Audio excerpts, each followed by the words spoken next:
It used to be hysterical when Mo slapped Curly upside the head, but it's no laughing matter when it's someone you love. Based on what we know about concussions, we will discuss. Welcome to the Mark and Macy Show. Thanks so much for joining us on this Thursday night or wherever you may be enjoying this throughout the week. So I'm Mark, of course, and that's Macy Golder. Hey, Macy. Hello, how are you? I'm doing just fine. We didn't try to match, but we kind of do. I know. Usually we're matching with the black. We always seem to wear black on the same days, but today we both went blue and didn't even plan it. Yeah, this is like totally out of the norm for me, but this was a birthday present, so here it is. My daughter got me this shirt, and it's totally off the radar, totally off the norm in terms of my color scheme, although I do have a couple pink shirts. I may have worn one on the show at one point, but yeah, a lot of black in the wardrobe, but this is kind of different, a little Carolina blue for us tonight.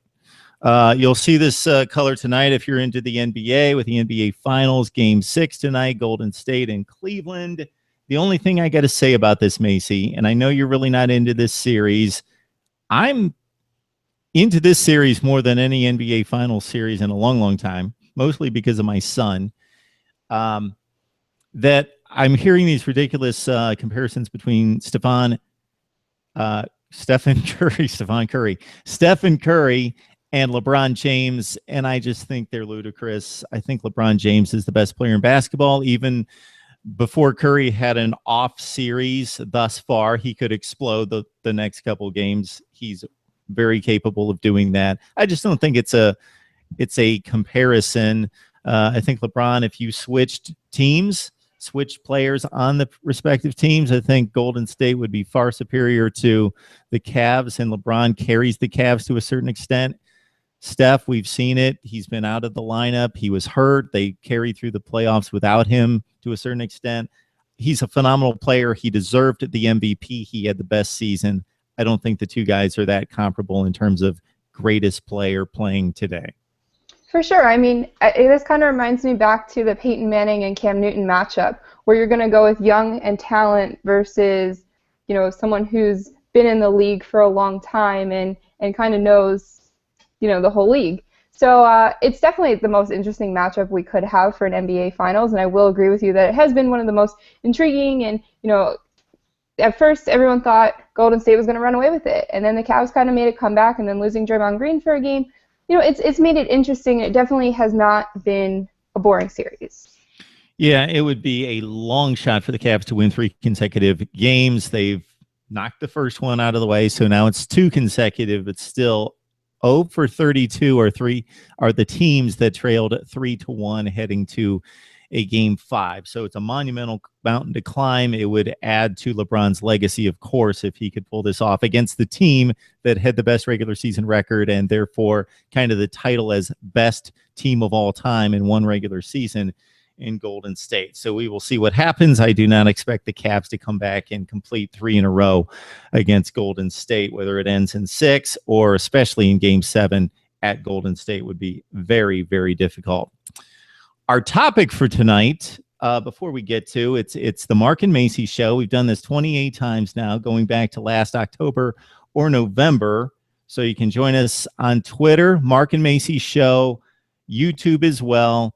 And if you want to connect to all the YouTube videos, all the shows there through our site, it's markandmacyshow.webs.com. So join us there. If you have any topics for us throughout the week, tweet us, let us know what you would like to hear us talk about, because we will take anything on within the world of sports. And Macy, we have to credit you with our topic for this week.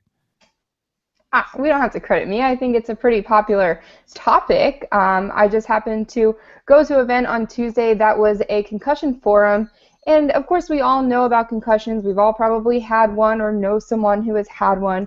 So when you think of concussion forum, what do I already need to know about concussions that I don't know? What else is there? But what I was really intrigued by was the recovery now and what happens in the long term. After a while, after you stop playing and have had multiple concussions, what really happens? So, for instance, I mean, I grew up playing sports. I played soccer. I can't even tell you how many times I'd smash my head into the girl next to me, off the ground, off the goalpost. I got a concussion in my car once. You know, it's easy, unfortunately, to get a concussion. You know, but it's like, okay, I have a headache for a day, I'll lay down. And they said the biggest thing is the best way to recover is full sleep and full rest. And I thought it was interesting. Back in the day, and I remember getting concussions, my mom used to wake me up because they have to check on you to make sure you're still, I guess, there. And now they tell you let the person fully sleep, get into that deep sleep, that stage 3, that stage 4 of their sleep, because your body is naturally going to heal itself.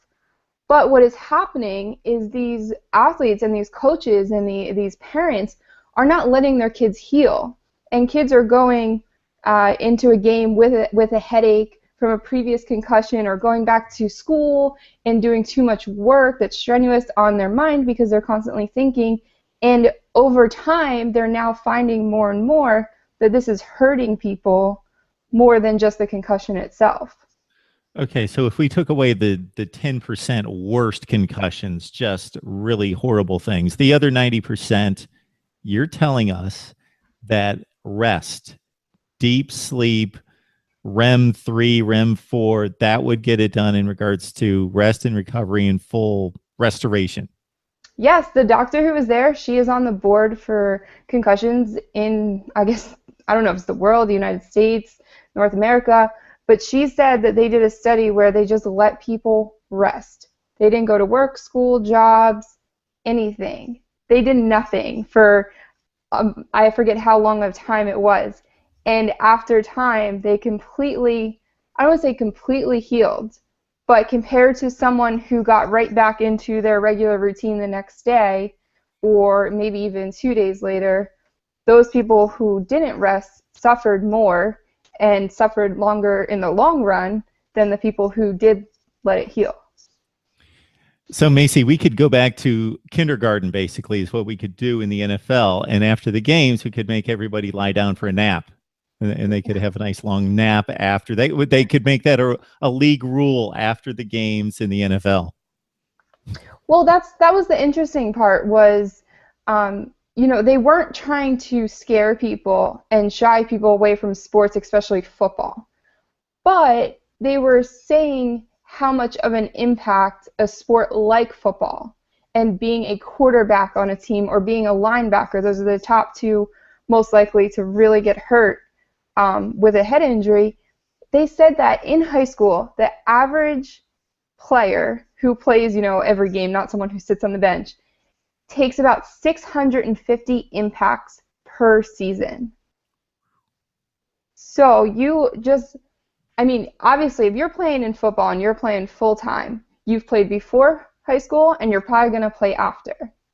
So imagine taking 650 impacts per season for 4 years, plus the years before and the years after. 650 impacts. So let's take an NFL player who plays 16 games, plays most of the time. There's about 70 or 80 plays in a game, but they're only playing half of those. Wow, that seems high. They're basically impacted almost every play. Yep, they said it's pretty much like throwing someone into a car accident every time, because that's the results they're getting. So they are recommending that you do the new impact test. You do it before the season and do it after, and it can read, I guess, the brain and the shaping and everything else, and they want to see, and what they're really trying to get young athletes to do is to do that testing before the season, do that testing after the season, to see in just that short amount of time if there's been any difference, and then from the beginning of your high school to the end of your high school, what has been the change. It does make sense to me that the quarterback and the linebacking position would be the most affected by this, because if you think about it, the quarterback's the one guy in the field who doesn't unleash hits on anyone. He's the target. And for the linebacking position, if you think about the offensive and defensive linemen, there's tons of contact. They're probably in contact with more players and most of the time that they're playing, but they're somewhat stationary. They're not running full speed at somebody and knocking somebody out. They're basically blocking or protecting. And so it's very physical, but it's more like wrestling, where linebackers and defensive backs are running full speed at running backs and wide receivers, trying to knock them out or trying to just tackle them. And defensive backs, less likely, because on pass plays, there's a lot of balls in the air and there's not collisions, but it's just defending passes. I can see that the linebacker position would be awfully risky. Yeah, I can see that, definitely. Yeah, I mean, they had a kid. He came in as a guest speaker. He played football growing up. He wanted to be the all-star of the team, and he became that. He worked really hard. He constantly told himself he was tough. He proved to his coach that he was tough. He suffered a couple different injuries, a shoulder. I would love to have him as a guest. His name is Kevin Som. Great guy.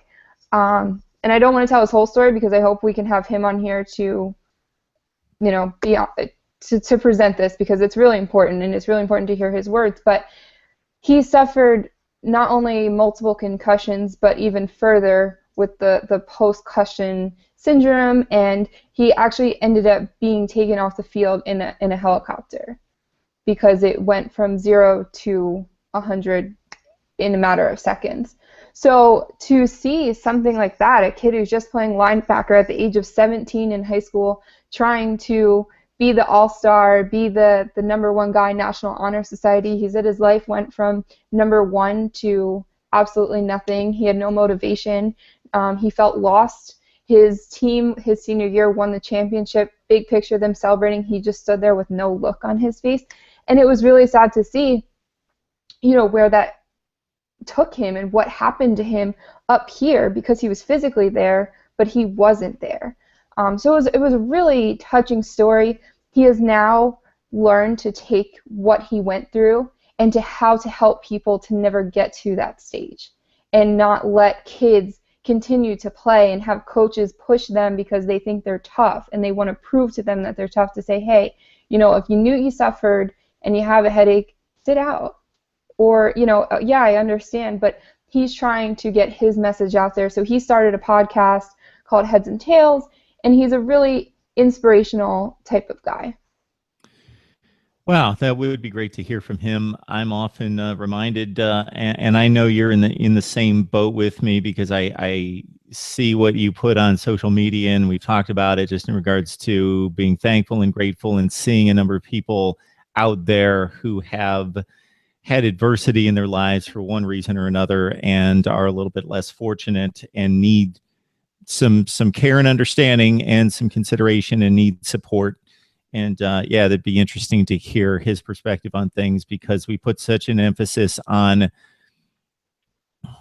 he said, culture. Status. Culture. That's what it is. The culture of being number one and being the best. Yeah, the status, the achievement, and the accomplishment. And as soon as that's taken away from you, okay, well, what good are you? And we put such a spotlight on the people that are able to achieve what we consider to be important.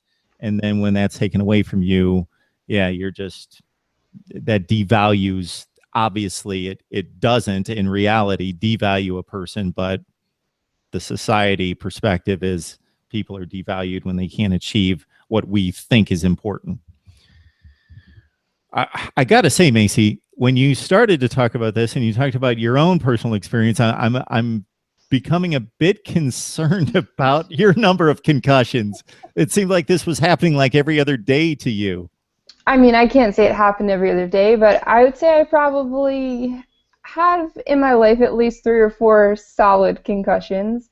Missed school because of them. I didn't get the full rest like they're now recommending, but I had some. I've had CAT scans, though. I've kind of have seen things, and they still say I'm somewhat normal up there. So right now, I'm good.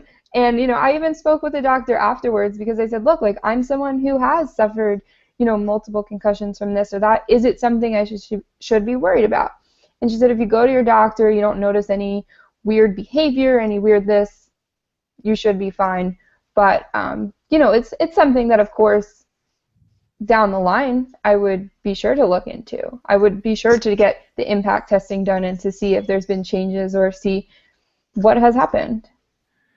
So weird behavior. They may want to console me, ask me. I might be able to fill them in on that. Possibly that could be a possible sign right there.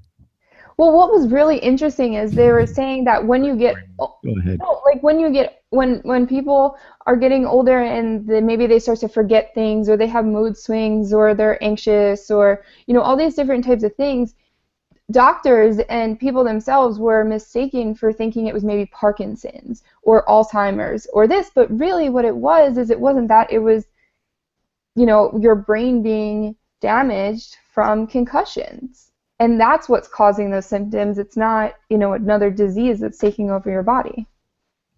I got hurt worse playing without equipment than playing with the actual pads and gear on and so forth. Well, the reason I say that is because so I played high school football and I don't remember any yeah, I don't remember anything. I remember being stepped on a number of times and that hurting a lot. I'm sure I did have a couple concussions because I do remember having like a buzz in my head and feeling woozy for a short period of time. But Macy, that was like back in the dark ages. And when people talked about concussions, they thought, oh, you had to be like knocked out or like totally like staggering to have a concussion. Otherwise, nobody really thought of it. It was called getting your bell rung and you'd kind of shake it off and miss a play and come back in and play. So I probably had a few, maybe not quite as many as you running into to posts on the soccer field, but I'm sure I've had a few. It's now at the time that I played and remember people being concerned, parents being concerned about football in particular. We'll stick to football, but it can be any sport. But football is readily coming to mind for most people when it comes to concussions. When I was playing football, most parents that didn't allow their kids to play football, it was because I don't want to see them break a leg or break an arm or something like that. It was thought of from a physical standpoint of something that you could break. And now it's the concussion. So for me, my son, and I love football. We both love football. We're both huge football fans, and I played a little bit. And if you would have asked me when I first had my son, do I want him to play football? I'd be like, yeah, I want him to play football. That'd be great. He started playing baseball when he was 5, 6 years old and played baseball into high school. So he was just always a baseball player and he loved baseball and he watched baseball, and football didn't come to him until later. And then suddenly he's a freshman in high school and he wants to play football. And I was like, and that was really being talked about. That was just a few years ago. And the concussion issue was really at the forefront. And I did not want him to play football. And what hit me when you said something about the importance of this subject is the quick and easy decision would be, you know what, I'm a parent, I'm going to protect my child. You're not playing sports, specifically football. But there's a level of life that has to be, if you were afraid of everything, you wouldn't go to the beach because there could be sharks in the ocean. You Or wouldn't do this, alligators. you wouldn't do that. Yes.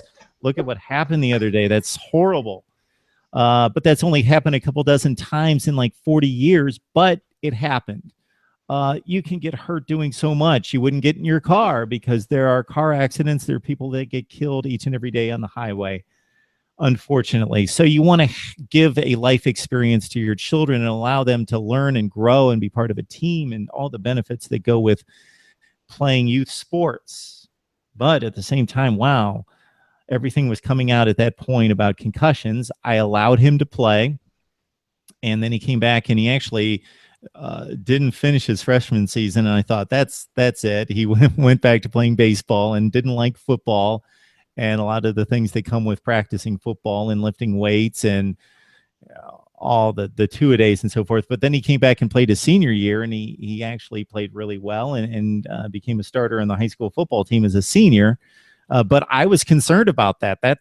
Was my big concern. It wasn't, oh, can my son achieve this and do this and become a starter? It was just stay healthy. Just don't get hurt, specifically with concussions. Yeah, I mean, like you said, people used to worry about you're not playing football because you're going to break a leg, break an arm. But the thing is concussions have always been there, and they're always going to be here. They haven't gone anywhere, and they're not going to go anywhere. It's something that's always been there. But just like anything else in today's day and age, when we constantly talk about something and bring something to attention, people automatically are either for it or against it. So people nowadays are either for football or against football. And the problem, I think, as a society is you shouldn't be against it for the reason of concussions. You just have to be smart. And I think that that was the point of this forum, was to explain to parents when enough is enough, or when to draw that line of you should play today, you shouldn't play today, you need to rest, you need to do this. Maybe playing 2 sports right now isn't the best thing for you. You know, you need to let your body just heal itself. So it was really, really interesting to hear that. And of course, you know, I always thought, I'm going to have kids one day, I'm going to have all boys, they're going to be professional athletes, NFL players, Major League Baseball players. And now, after sitting through something like that, do I want them to maybe be NFL players? I don't know. 650 impacts per season times how many seasons? That could be a lot. But would I ever stop my kids from playing? Absolutely not. You know, like you said, perfect example, driving a car.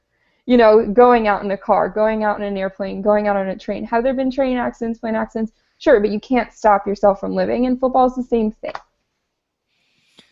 Very true. It's a subject with a lot of layers to it, depending on your perspective of whether you want to play, whether you love someone who is currently playing, or you have that decision to make as a parent or somebody else that's a guardian of letting and allowing somebody to play, or just enjoy the sport. And I don't even want to see the NFL guys and the college football players get hurt on the field. And I am generally in favor of the regulation of the sport to try to protect the players, although there is a limit because the sport is what it is.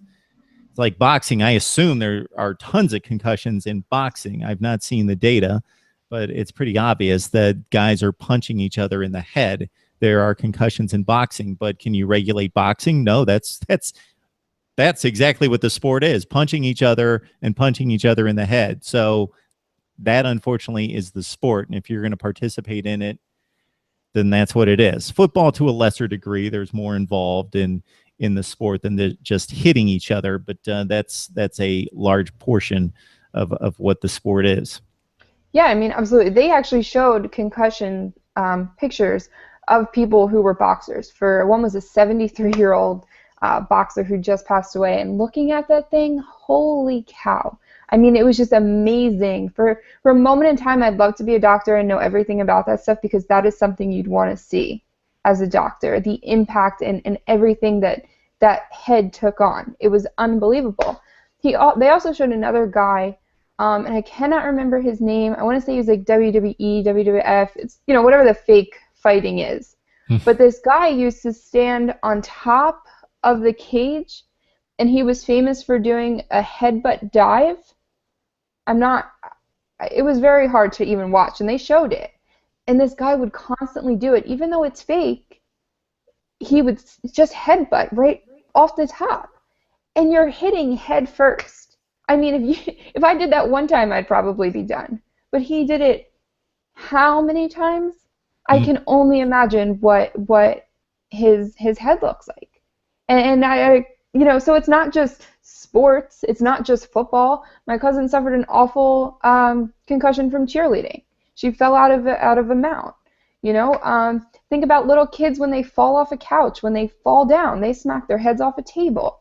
You know, it can happen anywhere. It's not necessarily on a sporting field. It can happen anywhere. But I would say, yes, it's the most prevalent in sports, because you look at someone like Junior Seau. He had, you know, issues up there. He basically wrote because of concussions, because of the injuries he suffered. That's what led him to where he is today. You know, so I think it's the NFL that kind of gets a bad rap with concussions and a bad name. But, you know, I'm not getting hit, you know, 1,000 times a day. You're not taking any hits. Those guys are, unfortunately. But that's the price and the paycheck you take. Yeah, my boss is pretty tough, so don't tell me that I'm not getting hit each day. No. So the other thing that came to mind when you were talking about the pro wrestler headbutting himself, right into the mat, is that kind of what bridged the gap between the concern for parents in particular about the broken limbs, and then now it's the concussions in between, and it's still obviously a huge concern, but it's kind of taken a back page, is paralysis. So that was another thing that I was taking into consideration and concerned about. I hate to use the term worry because I try not to worry about anything. Concerned about is paralysis, and that was the main focus for a long time, neck injuries and a lot of paralysis on the football field. Yeah, I mean, Kevin, the guest speaker who was there, he was actually at Rutgers.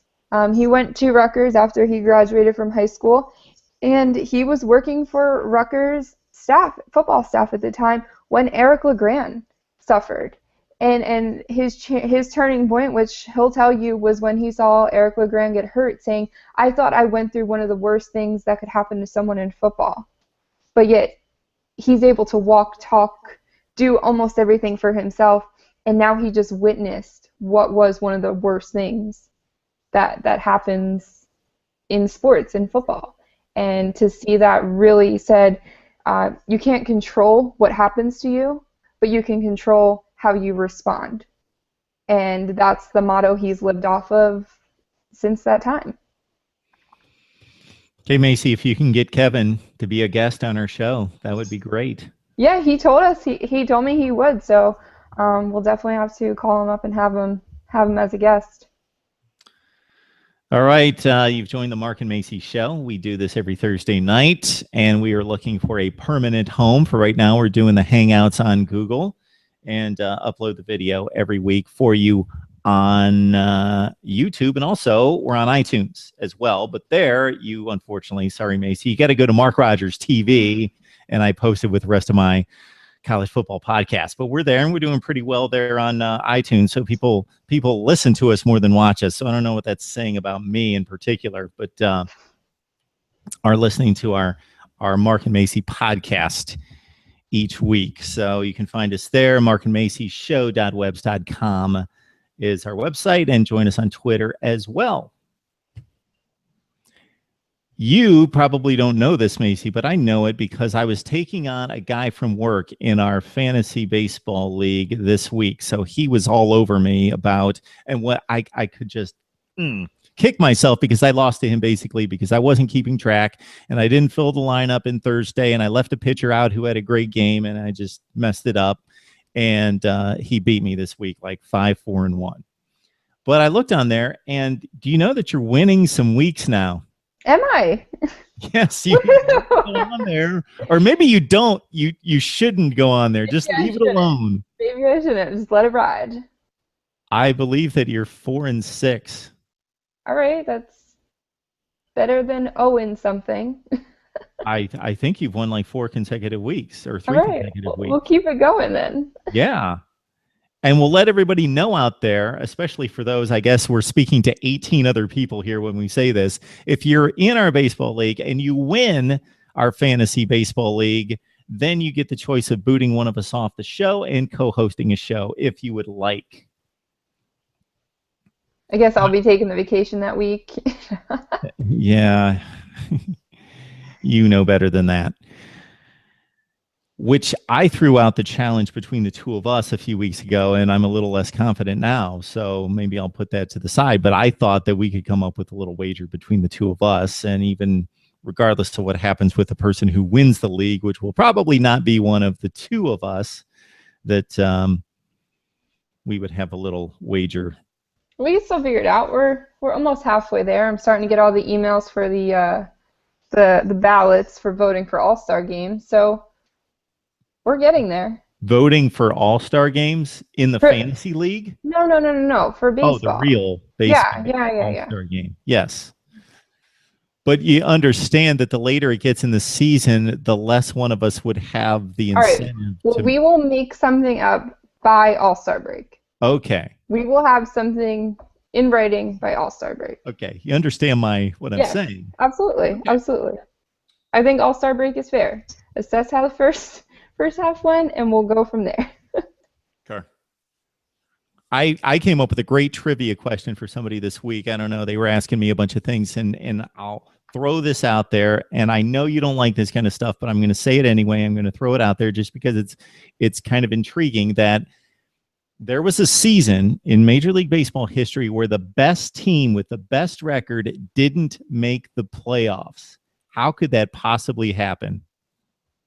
The team with the best record didn't make the playoffs. Was it when they went on strike? Exactly. I'm not going to ask you to try to. I'm not going to. You got it right. You got it right. I got to hand it to you. I'm not going to ask you to try to explain how that still could possibly happen. Yeah, I don't know. I just. Okay. You can explain. It was 1981, and so they started the season. They Way played before about my 15 time. games. Yeah, before your time. I was around.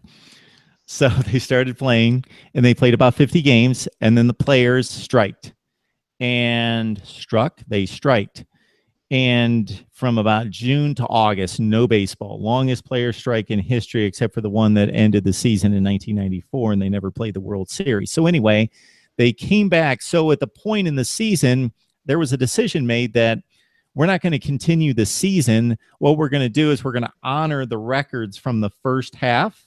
And so they created an extra level of playoffs, and they said everybody who finished in first place in the first half, they are the first half winners. And now we're going to play a second half, and the teams that win the divisions in the second half are going to play the first half. So what happened was the Cincinnati Reds finished in second place in the first half. They finished in second place in the second half, and they had one of the best records in baseball in both halves, and they ended up having the best record for the season, but they didn't win either half of their division, so they didn't get to go to the playoffs, even though they had the best record in baseball. Interesting. Yep, that's what Good happened. File that one away, Macy. I'm filing it away. I'm adding to your baseball knowledge base by the day, by the show. Filed. There it is. There it is. I kind of am a geek for that kind of trivia. I just don't have like the memory for it. I love it. I love hearing about that stuff, but I promise you I'll forget by tomorrow. Okay. I ask people, who's the only player to win a World Series in the 1970s, 80s, and 90s? Anyway, we'll move on from there. Okay. I could keep going. So great stuff there. Macy, I think I'm going to take it upon myself, and I make it's not a promise. I sometimes say these things and I don't follow through, to look at your Twitter followers. Okay. Your Twitter followers. Because there are some potentially great guests there. I'm telling you. Okay. I mean, I've reached out to a few. I've gotten nothing back. All right. But we can try again. Okay. For sure. We can try again. Very good. All right. I think we're good to go. Good show. Good topic. Thank you for bringing a good topic to the table. I thought we had a good discussion, and if there's anybody out there that has anything else to include on the subject of concussions, it sounds like it might be something that we talk about in the future. Of course. All right. This is the Mark and Macy Show. It's edition number 28, and please join us. And if this is the first time you've stumbled upon our show, or maybe you've just caught the end of it, you can also go on YouTube or go, I believe, on our site, and you can check out our demo reel. So in about 8 minutes, you can see what we're all about, kind of all over the place, having fun, talking serious stuff, breaking down sports. It's all right there for you. All right, Macy. All right. We're good to go. We will see everybody next week on the Mark and Macy Show.